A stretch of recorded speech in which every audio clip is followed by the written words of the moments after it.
So you have your garden, and as I explained when we put it in, we don't want to use any pesticides or herbicides on a LEHR garden. So the question then is, how do we handle pests and diseases?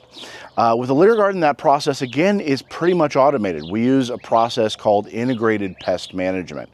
And so the first step of that is to deal with the health of the plant. Okay, so we want healthy soil to create healthy plants, and so the soil that we put in there is designed to foster the production of those beneficial microorganisms that are going to help your plant grow healthier. If a healthy plant has a healthy immune system, which leaves it more able to resist pests and diseases. Typically, you're only going to get a problem if you have the change of season. So all of a sudden, if it goes from spring to summer and it gets really hot, you get a 20-degree temperature change or something, that'll stress the plant out, and you may run into a little bit of a problem.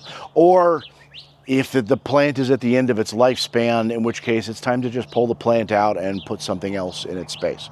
So the tricky part then is to not just improve the health of the plant, but you also want to have the beneficial insects arriving and wanting to stay in your garden. So that's the other part of integrated pest management, is planting a good biodiversity. So if you plant just a monoculture, so if you just put broccoli in a LEHR garden, then what's going to happen is it's going to draw in those pests that like broccoli.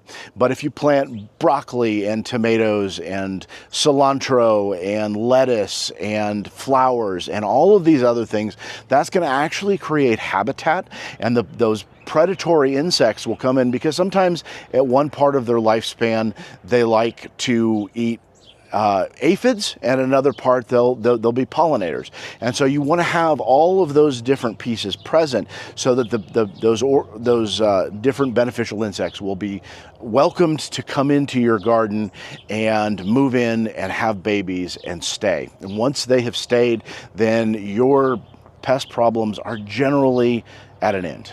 Nothing's absolute, certainly not in biology. I will tell you, one of the pests that tends to be a problem is what's called a squash bug. They tend to attack squashes, sometimes cucumbers and melons, but they really kind of prefer squashes.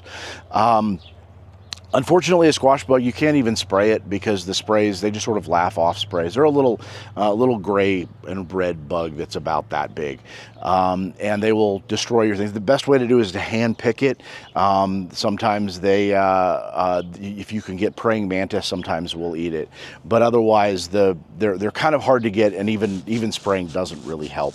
I wish I had better answers for you on that one, but that's one that nearly everybody struggles with. So, but for the most part, I know for my purposes, I've been operating a LEHR garden for about 12 years now, and I've never sprayed any pesticides ever.